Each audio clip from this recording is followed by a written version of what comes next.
Welcome to our night red diary.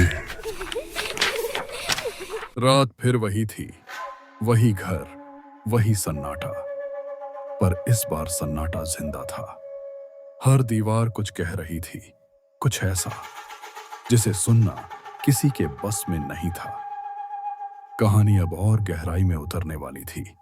ये है भाग 7। वो जो परछाई में है। रात के 2 बज चुके थे। बारिश जोरों से हो रही थी। पुरानी बिल्डिंग के ऊपर बिजली बार बार गिर रही थी और हर चमक में कुछ अजीब दिखाई देता था, जैसे कोई परछाई पल भर के लिए खिड़की के पीछे खड़ी हो। 302 फ्लैट अब महीनों से बंद था, पर आज उस फ्लैट का दरवाजा अपने आप खुल गया था, धीरे धीरे, बिना किसी हवा के। रिया एक आर्किटेक्चर स्टूडेंट थी। उसे पुराने घरों की बनावट और रहस्य पसंद थे। जब उसने सुना कि फ्लैट 302 अब खाली है, तो उसने बिना सोचे वहां रहने का फैसला कर लिया। घर की चाबी लेते वक्त चौकीदार ने बस इतना कहा, बेटी, अगर आईनों में कुछ दिखे तो मत देखना। रिया ने हंसकर टाल दिया। उसे क्या पता था कि वही आईने उसकी आखिरी झलक बनेंगे।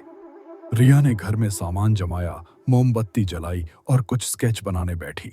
बाहर बारिश रुक चुकी थी, पर अंदर हल्की ठंडी हवा चल रही थी, जैसे कोई उसके पास से गुजरा हो। वो उठी और दरवाजे के पास गई। कोई नहीं था। वापस मुड़ी तो देखा, उसका स्केच खुद बन चुका था, पर चेहरे पर मुस्कान नहीं थी और आंखों से काला खून बह रहा था। रिया घबरा गई, मोमबत्ती बुझा दी और बिस्तर पर लेट गई। पर दीवार पर हल्की रोशनी में कुछ शब्द लिखे थे, स्वागत है 302 में। अगले दिन रिया ने बिल्डिंग के सीसीटीवी फुटेज देखे।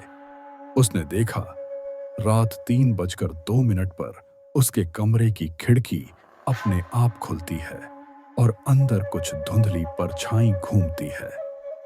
जब उसने पॉज किया तो स्क्रीन पर कुछ सेकंड के लिए आरव का चेहरा दिखा, वही कैमरा वाला लड़का, पर उसके पीछे कोई और भी था, अमन।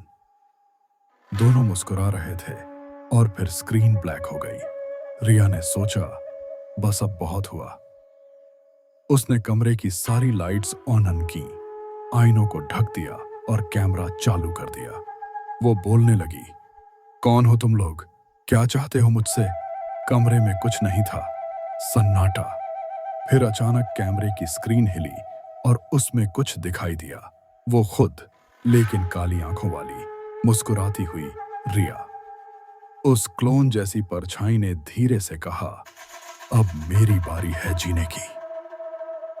अगले ही पल कमरे की सारी लाइट्स फट गईं। खून की छींटे चारों तरफ उड़े। रिया की चीख पूरे बिल्डिंग में गूंजी। सुबह पुलिस पहुंची। कमरा अंदर से बंद था। रिया गायब थी। बस दीवार पर लिखा था, अब मैं यहां हूं। आईने के अंदर किसी की परछाई हिल रही थी। वो रिया जैसी दिखती थी, पर उसके पीछे 2 और थे, अमन और आरव।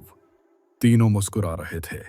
अब फ्लैट 302 में कोई नहीं रहता, पर रात 3:02 पर हर शीशे में एक जैसी 3 परछाइयां दिखती हैं। एक लड़का, एक और लड़का और एक लड़की। जो भी उन परछाइयों को देखता है, वो अगले दिन गायब हो जाता है। अब कहां जाता है? फ्लैट 302 सिर्फ एक जगह नहीं, एक जिंदा दरवाजा है जो आत्माओं को अंदर बुलाता है। और जब घड़ी 3:02 बजाती है, तो कोई न कोई दरवाजा अपने आप खुल जाता है। कहानी खत्म नहीं हुई, बस अब वो तुम्हारी दीवार के आईने में उतर आई है।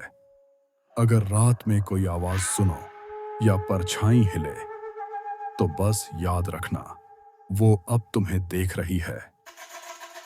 इंतजार कीजिए एपिसोड 8 का, वो जो लौट आया।